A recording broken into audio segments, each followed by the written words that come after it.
Probably the best known 8-bit home computer of the 80s has to be the Commodore 64. I therefore shouldn't be too surprised that since entering the reviewing game, I've received various requests to cover some Commodore 64 games. Well, good news, faithful viewers. Ask and ye shall receive. This week, I shall be reviewing 5 random Commodore titles. Let's get on with the show. In 1985, a crack-smoking team of programmers was sent to prison for a crime they did commit, coding a horrible game. The game they created promptly escaped to the internet. Today, still wanted by old-school gaming fans who like to laugh at crap, it survives as a soldier of misfortune. If you have mental problems, if you need psychiatric help, and if you can find it, maybe you will be foolish enough to play the A-Team.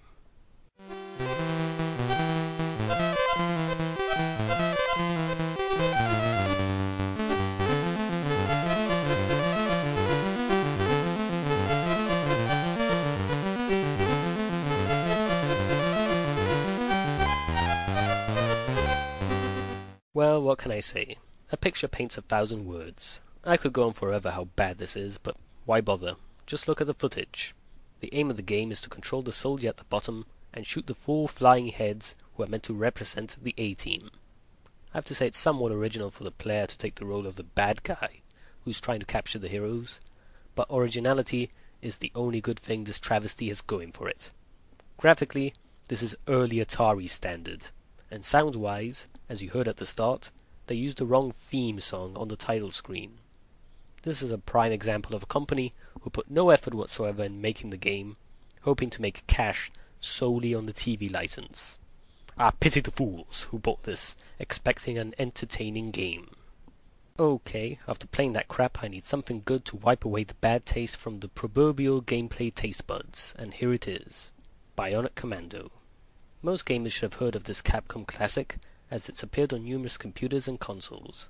I understand that the series is alive and well, with a new title in the works for the next-gen consoles. Bionic Commando sees the player controlling a soldier who starts out in a forest, and over the game's 5 levels, has to make his way into and through an enemy base. Depending on the level, you have different enemies and dangers to avoid, including bees, animals, electric wires, gun turrets, and mechs. The Commando has a gun to blast any nasties which get in his way, but it's his bionic arm which is the game's claim to fame. Like Inspector Gadget, he can extend his arm to reach out-of-range targets. Man, I wish I had one of those to change TV channels when I lose my remote. Seeing as how the Commando can't jump, the arm plays a big part in swinging over pitfalls. It's also handy for pushing away enemies and grabbing power-ups which descend from the sky on parachutes. This is one of those games where getting hit once costs you your life, which at times can be frustrating, but the quality gameplay negates any displeasure you might suffer. Rather than turning off the computer in anger, when you die, you'll be compelled to have one more go to see if you can get further. The graphics aren't anything special, but get the job done. The in-game music is, however, excellent. I highly recommend this game. Here's one of the more famous Commodore 64 games you'll find.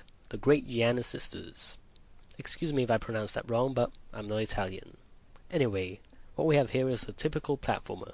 You walk right towards the exit, avoiding pitfalls and other dangers such as fire and spikes. There's enemies to contend with as well, many of which can be dispatched by jumping on them. Scattered about the levels are diamonds to collect and power-ups, which can be revealed by hitting blocks. The power-ups up for grabs allow Gianna to smash the concrete blocks and fire bouncing orbs at the enemies. This sounds awfully familiar, doesn't it? When playing this game, you can't help but wonder, where have I seen this before? In case you haven't worked it out, this is a blatant Super Mario ripoff. Some of the levels are practically identical.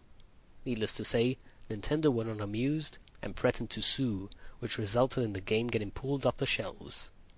Shame that the people behind this weren't a little more creative. With some tweaks, I'm sure they could have got away with it, seeing as how so many platformers are similar to each other.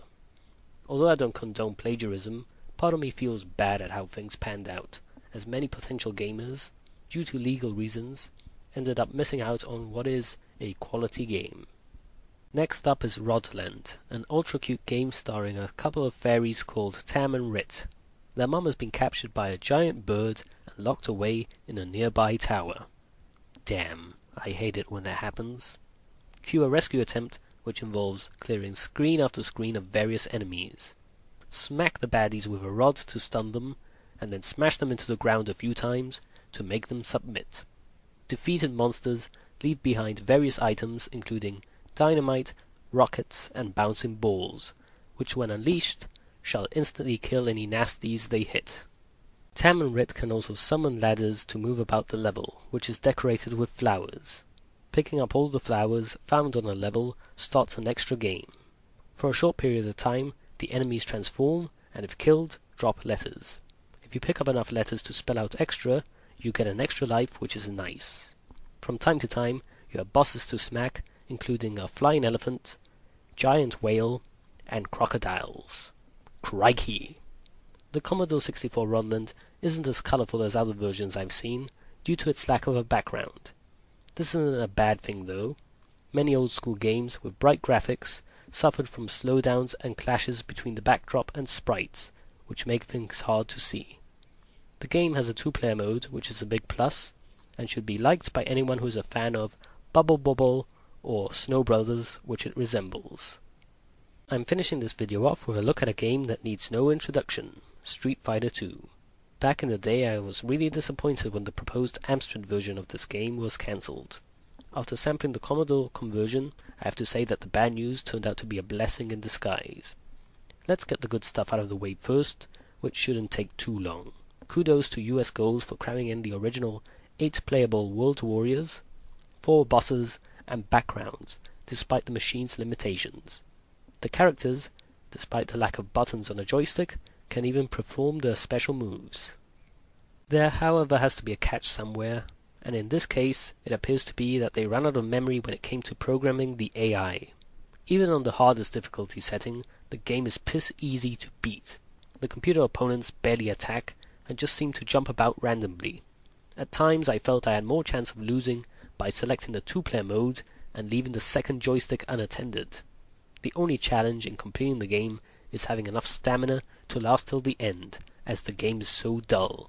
Most players are likely to give up before reaching the final fight against Bison. You actually have to play the game to appreciate how horrible it is. In terms of Sonics, you only get one track which constantly repeats itself, driving the player insane. From the footage, at least you can see how poor the graphics are. Ryu and Ken look identical, and they didn't even bother animating aerial attacks. You just end up doing a regular punch or kick in mid-air. Looking at this makes me irate. Why is the game so ugly? The arcade version had way better graphics. What a poop load of making love. In the words of Ryu, I'll say, I played this crap so you can avoid the pain of giving it a go. With that cheesy pun out of the way, I'm bringing this review to a close. Thank you for watching, and take care.